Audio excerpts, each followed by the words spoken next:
हाँ जी, सवाल लिखेंगे। नहीं, 3 किए थे, और भी हाँ, और सवाल हैं, लिखिए आप। When radius of earth is reduced by 1%, when radius of earth is reduced by 1% without changing the mass,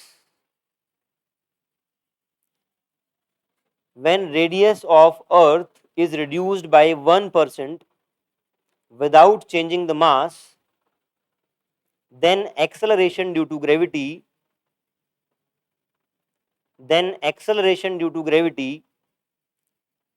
will change by what percent?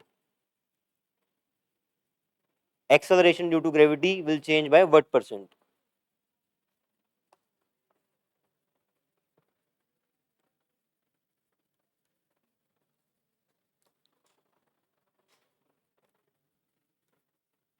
Radius को 1% से डिक्रीज कर दिया गया है और मास आपका सेम रहता है।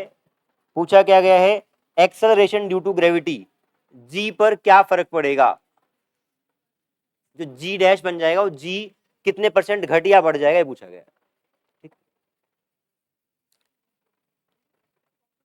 लगाएं दिमाग। सवाल क्लियर सबको? अर्थ का रेडियस 1% घटा दिया गया है, मास सेम रखा गया है, तो आपकी एक्सेलरेशन ड्यू टू ग्रेविटी कितने परसेंट बढ़ जाएगी या घट जाएगी, ये बताना है।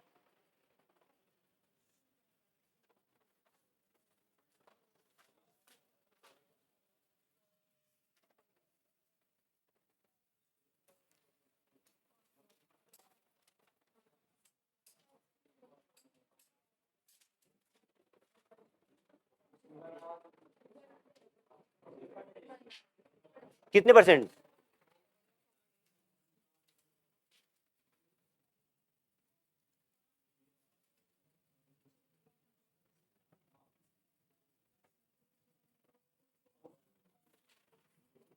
हिंट आपका बाइनोमियल अप्रोक्सीमेशन यूज होगी, यहाँ पे बाइनोमियल अप्रोक्सीमेशन यूज करनी है।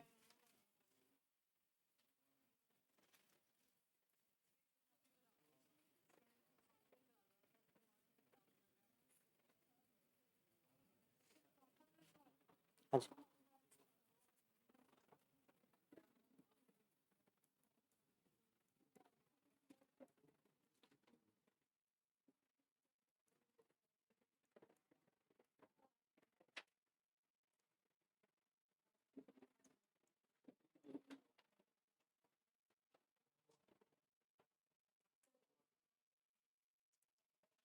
क्या ठीक लिखा है क्या? देखिए आप, जब अर्थ का सिंपल क्या किया है, जी और एम सेम है, आर क्या हो गया है, आर का 100%, 1%, sorry, 1% of R is 1/100 into R. ठीक है, इसको फर्दर सोल्व कैसे करेंगे? हाँ जी, आर कॉमन लेंगे, G M by R square 1 - 1/100 raise to power 2। इसको फर्दर सोल्व करेंगे तो ये टर्म ऊपर चला जाएगा, जी डैश विल बी जी, ये आपका जी हो गया, ये जी हो गया, जी 1 - 1/100 -2। ठीक लिखा है क्या? ये टर्म इससे बहुत छोटा है, बाइनोमियल अप्रोक्सीमेशन बोलती है कि वो वाला टर्म उठ के यहां आ जाएगा, तो इट विल बी 1 + 2/100। क्या यहां से आप अंदाजा लगा सकते हैं कि जी कितना बढ़ गया है, कितने परसेंट बढ़ गया है? 2% बढ़ गया है। कैसे? आप सिंपली देखें, G plus 2/100 of G, it means G has increased by 2%, 2% increase हो गया है जी। हाँ जी,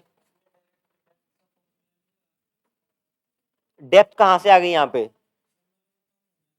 नहीं, वो घट गया, मास सारा अंदर आ गया, डेप्थ सरफेस ही रहेगा वो। आपका रेडियस घट गया है, अर्थ छोटी हो गई है। डन, सबको क्लियर है? तनिष, हाँ जी, देखो आप, अर्थ का मास, अर्थ का रेडियस आर है, मास एम है, अगर रेडियस 1% घट जाए, मास सेम रहे, तो एक्सेलरेशन ड्यू टू ग्रेविटी कितनी हो जाएगी? जब जी एम आर था तब ग्रेविटी जी थी, बाद में क्या हुआ, जी तो कांस्टेंट ही रहना है, मास भी सेम है, रेडियस आपका 1% घट गया है, तो आर में से 1/100 ऑफ आर घटा दिया, तो अब जी डैश कितने परसेंट घट जाएगा बढ़ जाएगा निकालना है। यहां पे आर कॉमन निकाल लिया, G M by R square, ये आपका आ गया G M by R square, अंदर बच गया 1 - 100 का square, G M by R square is nothing but G, ये जी आ गया, इस टर्म को ऊपर लेके जाएंगे तो पावर माइनस हो जाएगी। अब बाइनोमियल अप्रोक्सीमेशन लगाएंगे, क्योंकि ये वाला टर्म एक से छोटा है, बहुत छोटा है, तो क्या करते हैं बाइनोमियल अप्रोक्सीमेशन में ये वाली पावर यहाँ आके मल्टीप्लाई हो जाती है, ये मल्टीप्लाई हो जाएगी तो 1 + 2/100 हो गया, तो G equal to G dash equal to G plus 2/100 of G, 2% increase हो गई आपकी acceleration due to gravity. Clear है? ठीक, अगला सवाल लिखें।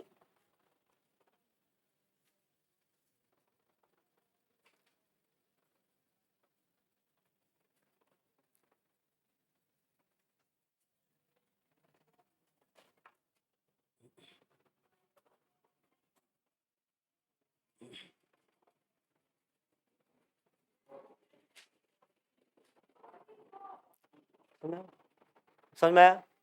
ठीक, अगला लिखिए सवाल।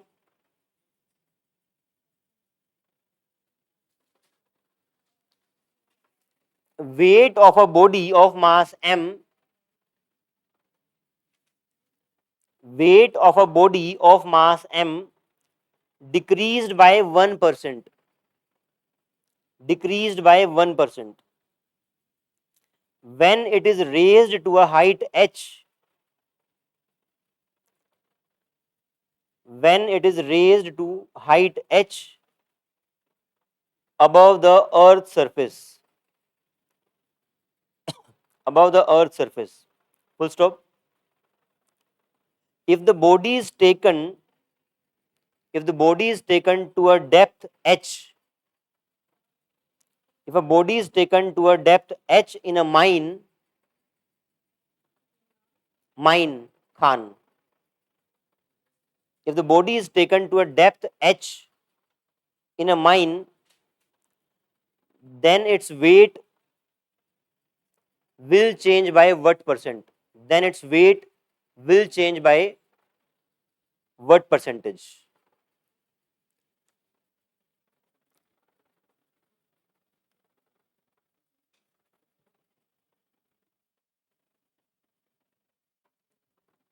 सवाल समझ लें क्या है एक बार। ये अर्थ है, अर्थ से किसी हाइट h पे जाने पे किसी बॉडी का वेट डिक्रीज हो गया है 1% से, यहां पे जाने पे वेट डिक्रीज्ड बाय 1%। सवाल पूछ रहा है कि यहां से अगर मैं h डेप्थ नीचे जाऊं, h हाइट ऊपर जाने पे आपका वेट 1% घट गया, h डेप्थ नीचे आने पे वेट कितना परसेंट चेंज होगा, ये सवाल है। अब इंपॉर्टेंट ये है, क्या आपको मास और वेट में अंतर पता है क्या होता है? मास और वेट में क्या डिफरेंस है?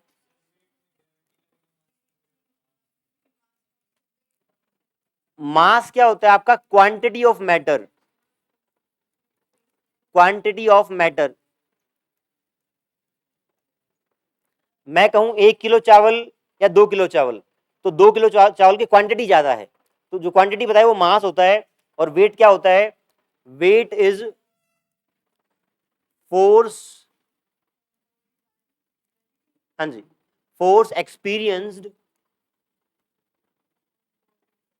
Bye body due to gravity of earth या ग्रेविटी ऑफ एनी प्लेनेट।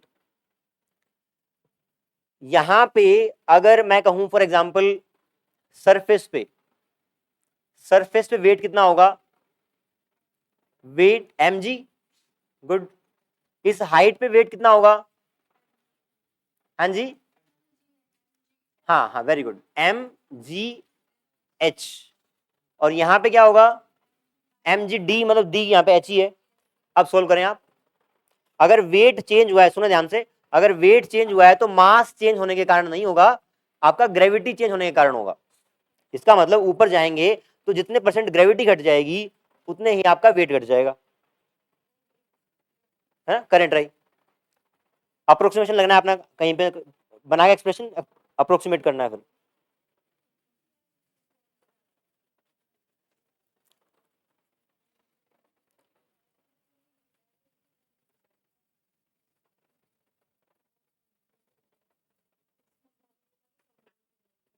हाँ ये वाले तो होंगे प्लस आपके वो भी होंगे जी एच वाला। यहाँ पे जी एच का अप्रोक्सीमेट फॉर्मूला यूज होगा, क्यों? क्योंकि आपका वेट अगर 1% घटा है, इसका मतलब जी भी 1% घटा होगा, तो बहुत कम चेंज है वो। G H equal to G 1 - 2h bye,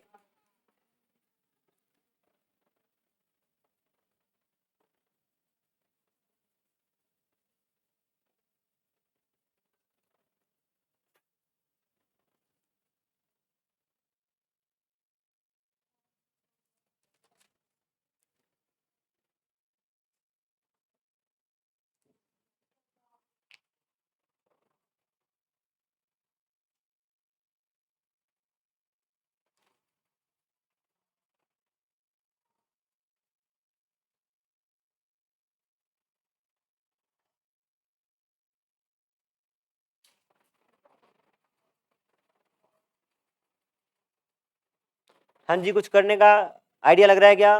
बता दूं, देखो अगर वेट आपका 1% घट गया है, इट मींस जी आपका 1% घट गया है। Am I correct?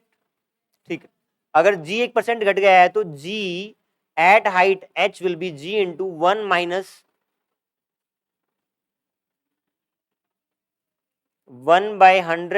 यस को क्या ठीक लिखा है? क्या ये एक्सप्रेशन ठीक लिखा है? जी एट हाइट एच इज 1% घट गया है। देखिए आप, अगर ये समझ में नहीं आ रहा आपको, क्या जी में से मैं 1% ऑफ जी घटा दूं, यही बोला है ना कि आपका वेट 1% घट गया है तो जी आपका 1% घट गया होगा, तो जी एच बिकम्स दिस। यहां पे देखिए आप इसको सिंप्लीफाई करेंगे तो जी -2h/g/r, जी कॉमन ले लें, कट जाएगा। यहाँ पे देखिए ये टर्म कितना है, ये 1 हो गया कटने के बाद, तो 1 - 1 ये भी हट जाएगा, फिर माइनस से माइनस आप कट कर देंगे तो आपका पॉजिटिव हो जाएगा। 1/100 इक्वल टू 2h/r। ये बता दें यहां से ये ठीक है क्या? हमने यहाँ पे h निकाल लिया कि कितने h पे आपका 1% घट गया होगा वेट, तो h comes out to be r/200। ठीक है, सवाल क्या पूछा है पहले मुझे आराम से बता दें कि ये सबको समझ में आया क्या? तनिष ने देखो, इसने बोला है आप जब हाइट h पे जाते हैं तो आपका वेट 1% घट जाता है, इसका मतलब ग्रेविटी 1% घट गई होगी। अगर ग्रेविटी 1% घट गई तो जी में से 1% ऑफ जी घटा दिया, ठीक है, और वो कितने के बराबर है, फॉर्मूला हमने रख दिया, तो वहां से सिंप्लीफाई किया तो h आ गया। ये इसने पूछा है इतनी ही डेप्थ पर, इतनी ही डेप्थ पर आपका वेट कितना घट या बढ़ गया होगा। अब आप क्या लगाएंगे, acceleration due to gravity at depth वाला फॉर्मूला यूज करेंगे और डेप्थ डी की जगह h पुट कर देंगे। ठीक है, करें सवाल।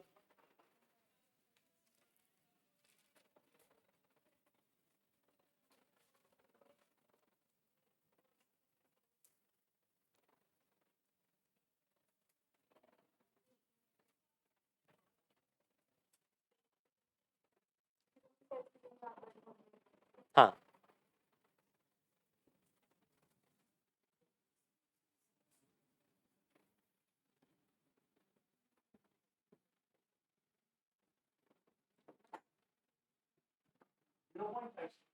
हाँ जी, वेरी गुड।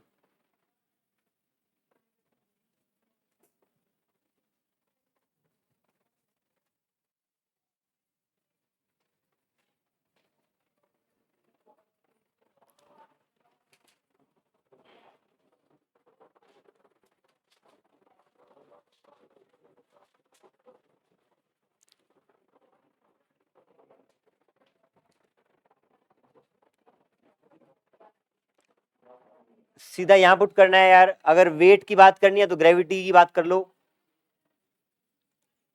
जी डी, जी 1 माइनस डी की जगह आप एच रखेंगे। एच क्या है? आर बाय 200 और आर नीचे साथ में है। इसको फर्दर सोल्व करेंगे तो आप आर कट जाएगा। इसको देखो ध्यान से, G D is G 1 minus 0.5 by 100 कर सकता हूं क्या?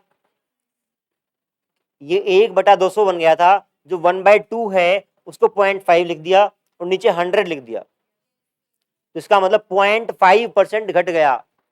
Wait decreased by 0.5%। पूछना है तो समझ में आया? हाँ जी गौरव जी बताएं, कहां से नहीं आया? पहले ये बताओ, ये यहां तक समझ में आया? ठीक है। इस डेप्थ पे आपको निकालना है एक्सेलरेशन ड्यू टू ग्रेविटी। ये फॉर्मूला है। डी की जगह पुट कर दिया आर बाय 200, आर कट गया। ये जो 1/200 लिखा हुआ है इसमें 1/2, 1/2 इज 0.5, तो 0.5 ऊपर लिख दिया, नीचे बच गया 100, तो ये 0.5/100 हो गया। इसका मतलब है जी में से 0.5/100 इंटू जी हो गया, तो 0.5% घट गया। ठीक है ना? जी डिक्रीज बाय 0.5%, ये आपका आंसर है, या वेट डिक्रीज बाय 0.5%। अगला सवाल लिखेंगे।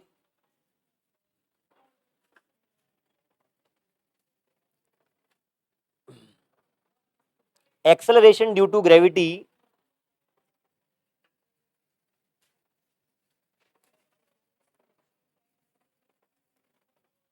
acceleration due to gravity at earth surface is g। acceleration due to gravity at earth surface is small g, जो होता है आपका small g मीटर पर second square. Full stop. Find the effective value of find the effective value of acceleration due to gravity find the effective value of acceleration due to gravity at a height 32 kilometre, at a height 32 kilometre. Given क्या है? Radius of earth is 6400 kilometre, जो आपको पता है। हाँ 6400 kilometre. आप बताएं इसमें क्या लगना चाहिए? 320 किलोमीटर तक अप्रोक्सी लगता है। हाँ तो 32 है तो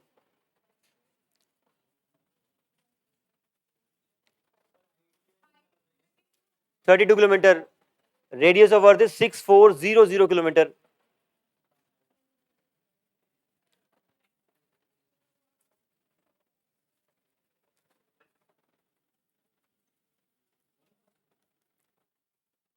क्या पूछा है इसने?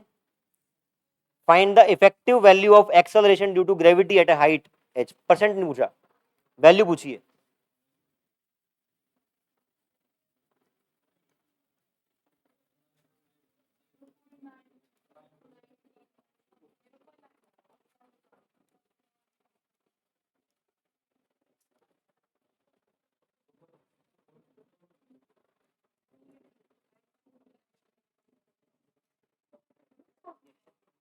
हाँ जी 0.99 ना, 0.99 इंटू जी। हाँ सीधा फॉर्मूला पुट करना है आपको। आप ये बताइए यहां पे मैंने हाइट को मीटर्स में क्यों नहीं बदला, जबकि ऐसा यूनिट आपकी मीटर होती है। हाँ क्योंकि ये दोनों आपके सेम उसमें है तो कट जाएंगे वो यूनिट। ठीक है, ये 64 हो गया। 64 के बाद आपका आ गया जी इंटू 1 - 1/100। सोल्व करेंगे जी इंटू 99/100 विच इज 0.99 जी। ये आपकी acceleration due to gravity at 32 kilometre height आ गई है। आसान है, सारे फॉर्मूले आप याद कर लें, और तीनों फॉर्मूलों का एप्लीकेशन बहुत ज्यादा आता है, हाइट वाले का, डेप्थ वाले का। बस ध्यान ये रखना है कि कहां पे अप्रोक्सीमेट लगना है और कहां पे एग्जैक्ट लगना है।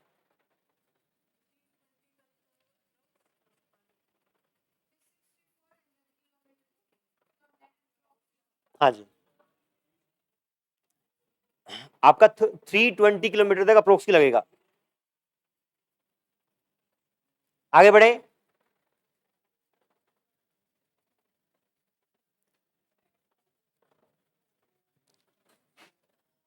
नेक्स्ट टॉपिक इज ग्रेविटेशनल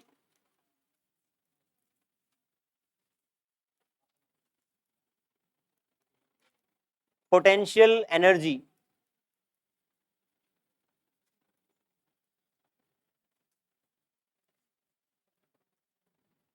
क्या आपने ये टर्म पहले पढ़ रखी है? वर्क पावर एनर्जी में हमने इसको डिटेल में पढ़ा था, उसी सीक्वेंस को एक बार दोबारा रिवाइज करेंगे। प्रॉपर वर्क पावर एनर्जी का रिवीजन ही समझ लो आप, ठीक है। पोटेंशियल एनर्जी, इस टर्म पे आएंगे, पहले पोटेंशियल एनर्जी को डिस्कस कर रहे हैं।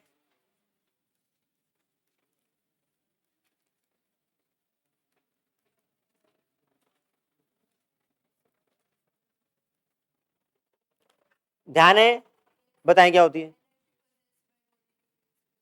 हाँ, पहली लाइन लिख लें, energy possessed by a body due to its position. किसी बॉडी की एनर्जी उसकी पोजीशन के कारण पोटेंशियल एनर्जी कहलाती है। एग्जाम्पल देखेंगे वही पुराने वाला अपना, बताएं कौन सा एग्जाम्पल था? तीर कमान वाला एग्जाम्पल।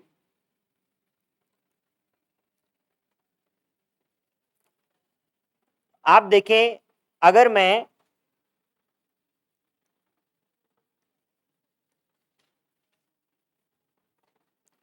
अगर इसको यहां से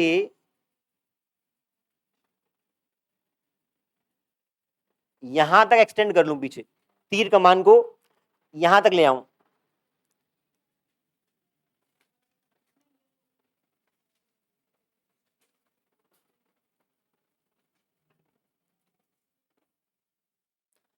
आप बताएं इसको अगर मैं इस येलो लाइन तक लेके आऊं या फिर रेड लाइन तक लेके आऊं, किस केस में ज्यादा एनर्जी स्टोर हो जाएगी उसके अंदर? यार हमारे लिए ना सब कलर अराउंड रेड होते हैं, है ना। We are so colourless people.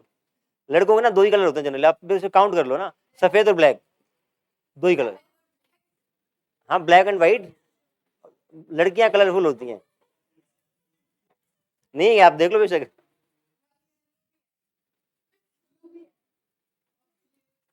अब आपने काउंट करो रंग में। नहीं नहीं, होना चाहिए, ठीक, ठीक है भाई। कहने का मतलब है, आप तीर कमान को यहां तक लेके आओगे तो उसके अंदर जो एनर्जी स्टोर होगी वो इस पिंक वाले केस में ज्यादा एनर्जी स्टोर होगी। क्लियर है? या इसको आप नंबरिंग कर दें, ये नंबर 2 है। अगर आप फर्स्ट पोजीशन तक उसको लेके आओगे तो एनर्जी कम स्टोर हुई, और सेकंड तक लेके आओगे ज्यादा होगी। जब उसको रिलीज करोगे तो ये एनर्जी आपको काइनेटिक एनर्जी के फॉर्म में दिखेगी, है ना। अगर तीर पीछे से छोड़ा है तो तेज भागेगा, आगे से छोड़ा है तो कम तेज भागेगा, ठीक है। तो यहां से क्लियर हो रहा है क्या, एनर्जी पोजीशन पे डिपेंड करती है। जो एनर्जी आपकी पोजीशन पे डिपेंड करे उसको आप पोटेंशियल एनर्जी कहते हैं। एक बात,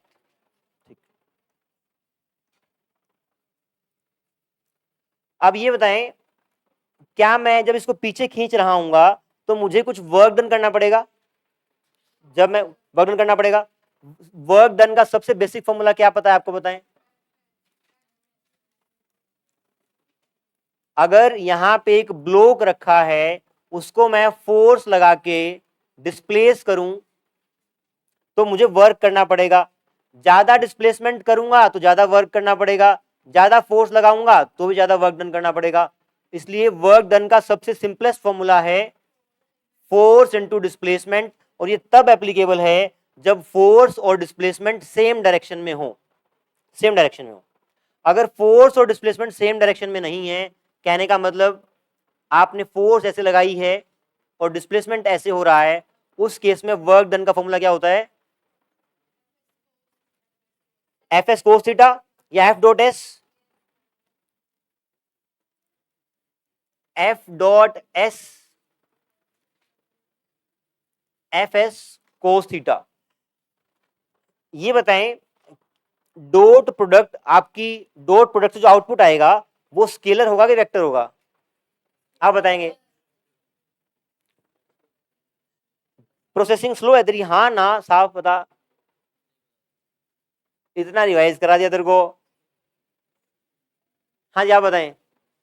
स्केलर, डॉट प्रोडक्ट का आउटपुट आपका स्केलर रहता है, तो स्केलर क्वांटिटी है। ठीक है, अब ये बताएं अगर मैं इस तीर को पॉइंट 1 तक लेके आऊं या पॉइंट 2 तक लेके आऊं, किस केस में ज्यादा वर्क डन करना पड़ेगा? सेकंड में। जितना ज्यादा वर्क करूंगा क्या उतनी ज्यादा पोटेंशियल एनर्जी बन जाएगी? पोटेंशियल एनर्जी को आप सिंबल यू से डिनोट करते हैं, तो क्या मैं लिख दूं change in potential energy is equals to work done by F external. आपने इसके जो इसका धागे का फोर्स आगे था उसके अगेंस्ट में एक फोर्स लगाया और उस एक्सटर्नल फोर्स का जो वर्क डन हुआ उतनी ही आपकी पोटेंशियल एनर्जी बढ़ गई या बदल गई। ठीक है, सब बताया रखा है, रिवाइज करा रहा हूं। ठीक है, एक बात और, पोटेंशियल एनर्जी का कॉन्सेप्ट है इट इज एप्लीकेबल, कब एप्लीकेबल है? हाँ जी, सब बताएं बताएं शाबाश। हाँ, आपका ये वाला कॉन्सेप्ट जो है सिर्फ कंजर्वेटिव फोर्स के केस में एप्लीकेबल है। Concept of potential energy is applicable only in case of conservative force. अगला सवाल रेडी है आपके लिए? सवाल क्या होगा? हाँ, बहुत बढ़िया। हाँ जी, आप बताएं, तनिष आप बताएं कंजर्वेटिव फोर्स क्या होती है? देखिए, सुनेंगे ध्यान से, आप ना सिंपल सिंपल चीज याद कर लें। जिस फोर्स का वर्क डन, सुनेंगे ध्यान से, जिस फोर्स का वर्क डन पाथ इंडिपेंडेंट हो, पाथ पे डिपेंड ना करता हो, वो फोर्स आपकी कंजर्वेटिव फोर्स रहेगी। लिख ले बेशक आप ये क्या, work done of force, if work done of force is path independent then force is conservative force. When work done of force is path independent then force is conservative force. Example बताएं इसके।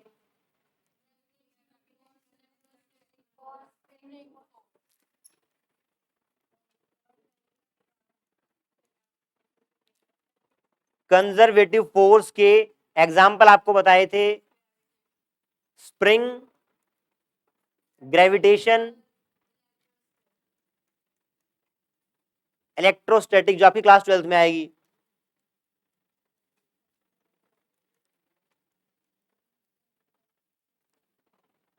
ठीक है, क्या करें यहां पे?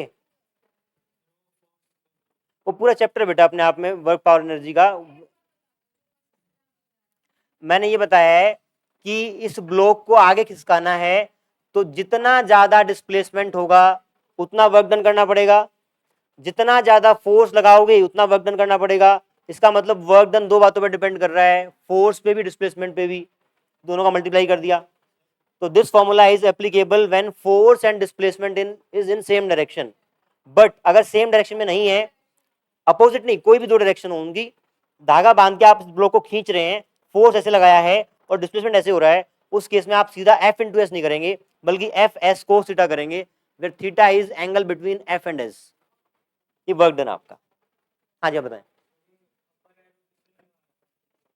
Displacement के लिए ये फोर्स का, मैंने कहा कि फोर्स बढ़ेगा तो वर्क डन बढ़ जाएगा।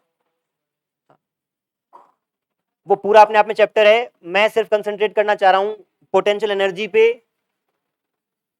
Energy possessed by a body due to its position is called potential energy. और ये कॉन्सेप्ट कब आता है? सिर्फ कंजर्वेटिव फोर्स के केस में, और कंजर्वेटिव फोर्स वो फोर्स है जिसका वर्क डन पाथ इंडिपेंडेंट है। Delta U is equals to work done by F external. ठीक है, अगली बात सुने आप ध्यान से, जब मैं इस स्प्रिंग इस तीर को पीछे लेके आ रहा हूं और बहुत स्लोली लेके आ रहा हूं, ध्यान रखना बहुत स्लोली मूव कर रहा हूं, एक फोर्स तो मैंने लगाया, क्या एक फोर्स वो जो धागा है थ्रेड वो आगे लगा रहा होगा, है ना, जब वो उसको आगे पुश कर रहा है इसलिए तो मैं पीछे पुश कर रहा हूं, तो मेरा फोर्स जो पीछे लगा रहा हूं और धागे का फोर्स बराबर होगा जब मैं उसको बहुत स्लोली मूव कर रहा हूँ, है ना, एफ सी, आप कहीं नोट कर लें बेशक, क्या, जब मैं बहुत उसको स्लोली मूव कर रहा हूं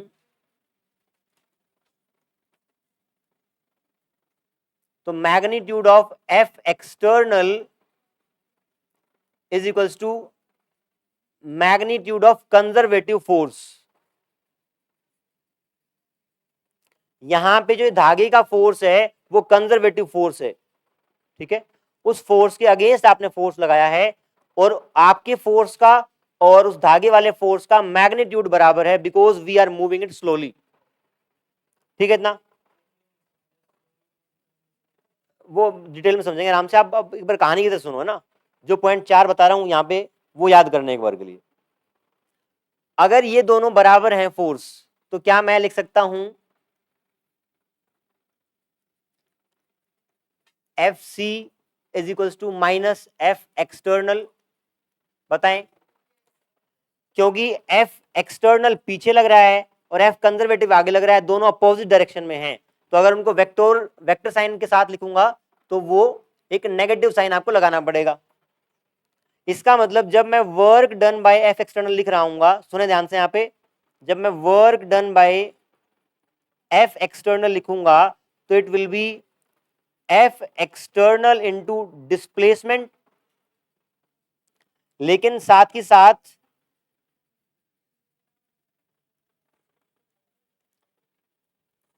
अगर मैं यहां पे इस एफ एक्सटर्नल की जगह माइनस एफ सी लिख दूं तब भी कोई फर्क नहीं पड़ेगा बिकॉज एफ एक्सटर्नल में नेगेटिव साइन है एक,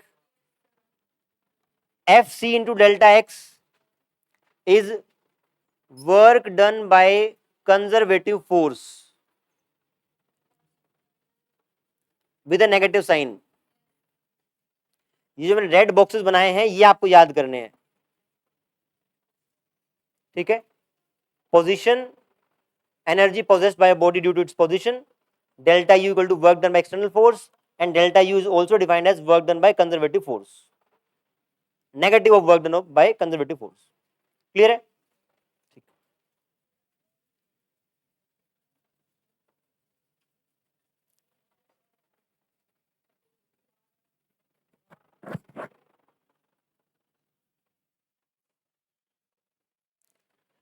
मैं इस टॉपिक की आज वीडियो शेयर कर दूंगा ग्रुप में, जिन बच्चों को कम आता है ये वाला टॉपिक वो देख के आएंगे अगली क्लास से पहले।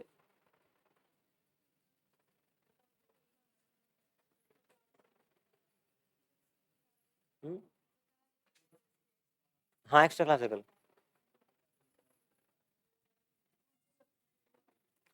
आगे बढ़े, नहीं बढ़े,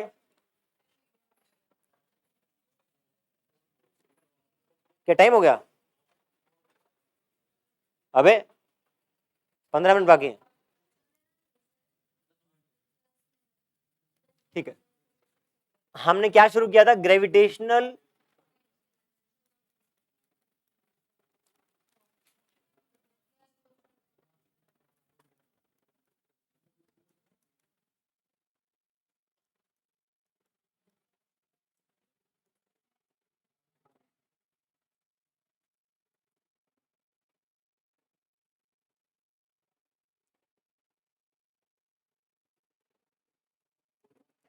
ये अर्थ है, रेडियस आर, मास एम, सबसे पहले एनालॉजी देखेंगे जो तीर कमान में थी और यहां पे वो कैसे काम कर रही है, देखते हैं, यहां पे कोई मास होगा और मैं उसको इस साइड लेके जाऊं तो आप बताएं अर्थ का फोर्स उसको किस साइड खींचेगा, हाँ जी, दोबारा रिपीट कर रहा हूं मैं, ये अर्थ है, इसका मास m है, रेडियस r है, ये स्मॉल मास m को मैं इस साइड खींचूं तो अर्थ उसको किस साइड खींचेगी, इस साइड। यहां पे देखें, मैं इसको पीछे खींच रहा हूं, तीर कमान को मैं पीछे खींच रहा हूं, ये धागा उसको किस साइड पुश करेगा? आगे। ये जो रेड है यहां पे, ये क्या कंजर्वेटिव फोर्स था? ठीक है, ग्रेविटेशनल फोर्स भी कंजर्वेटिव फोर्स है। जब भी आप किसी ऑब्जेक्ट को उस कंजर्वेटिव फोर्स के अगेंस्ट लेके जाएंगे तो क्या उस ऑब्जेक्ट की पोटेंशियल एनर्जी बढ़ेगी? दोबारा बोल रहा हूं मैं, जब आप उस ऑब्जेक्ट को कंजर्वेटिव फोर्स के अगेंस्ट मूव करेंगे तो क्या उसकी पोटेंशियल एनर्जी बढ़ेगी? जैसे आपने यहां पे इसको धागे के फोर्स के अगेंस्ट मूव किया ना, तो आपने कुछ एनर्जी स्टोर की है। सिमिलरली यहां भी देखें आप, ये इसको ऐसे खींचेगी, अर्थ इसको ऐसे खींचेगी, आप अर्थ के फोर्स के अगेंस्ट उसको इस साइड लेके जा रहे हैं, तो पोटेंशियल एनर्जी एनर्जी बढ़ेगी आपकी। ठीक है, आप लिख लें, whenever we take an object, whenever we take an object opposite to the direction of conservative force, opposite to the direction of conservative force, its potential energy increases.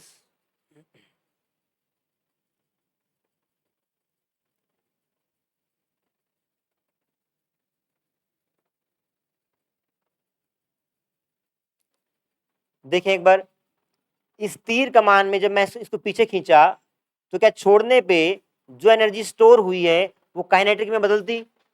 हाँ जी, दोबारा बोल रहा हूं, जब इस तीर कमान में इस तीर को आपने पीछे खींचा और यहां खींच के छोड़ दिया तो क्या जो एनर्जी स्टोर हुई है वो काइनेटिक एनर्जी में बदलेगी? बदलेगी। सिमिलरली यहां बताएं, अगर मैंने इस मास को इस साइड खींच के यहां छोड़ दिया तो क्या वो जो पोटेंशियल एनर्जी स्टोर हुई है क्या वो काइनेटिक में बदलेगी? अरे बावड़ों, नहीं बदलेगी। क्यों, क्या दिक्कत हो जाएगी? अरे यार सुनो मेरी बात, दोबारा बोल रहा हूं। यहां पे क्या किया, धागे का फोर्स उसको आगे पुश कर रहा है, मैंने धागे के फोर्स के अगेंस्ट कुछ वर्क किया, वो वर्क आपका पोटेंशियल एनर्जी में स्टोर हो गया। जैसे ही मैं एक्सटर्नल फोर्स हटाऊंगा तो वो stored energy will convert into kinetic energy, potential energy kinetic में बदलेगी। ठीक बात। यहां पे देखें आप, जब मैं इस मास को अर्थ से दूर लेके आऊंगा और यहां लाके छोड़ूंगा तो क्या वो वापस उसकी साइड भागेगा? क्योंकि अट्रैक्टिव फोर्स है ना, आप उसको यहां से खींच के यहां लेके आओगे, छोड़ोगे तो उसकी तरफ भागेगा। तो ये दोनों केस में आप ये फील कर सकते हैं कि कुछ एनर्जी आप स्टोर कर रहे हैं, उस स्टोर्ड एनर्जी को ही क्या बोलेंगे? Potential energy. नहीं, जब भी आपकी स्टोर्ड एनर्जी रहेगी वो स्टोर्ड एनर्जी क्या कहलाएगी? Potential energy. और वहां उसको आप रिलीज करते ही वापस वो काइनेटिक में बदलेगी। जब भी पोटेंशियल एनर्जी के कॉन्सेप्ट में डाउट आए, आप वापस इस एग्जांपल पे आ जाना।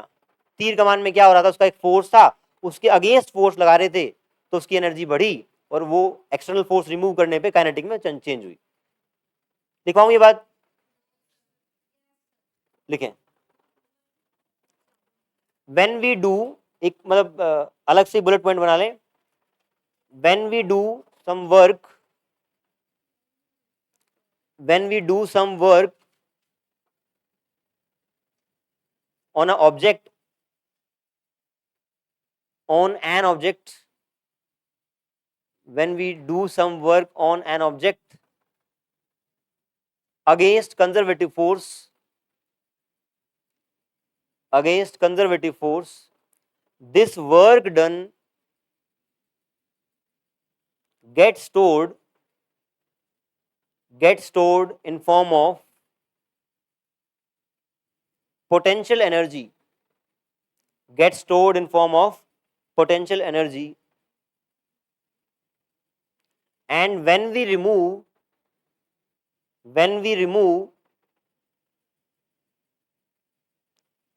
external force, when we remove external force, this stored energy converts into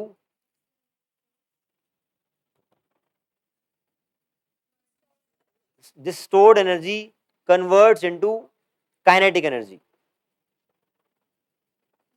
ठीक है, आज इतना ही करते हैं। आप इसको मैं वीडियो शेयर कर दूंगा, आप वीडियो देख के आना और चैप्टर को बढ़ाएंगे आगे। कब? मंडे को। कल क्या है? कल एक्स्ट्रा क्लास है। किस टाइम से किस टाइम?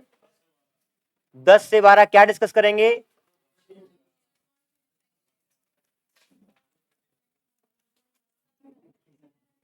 रोटेशनल का असाइनमेंट।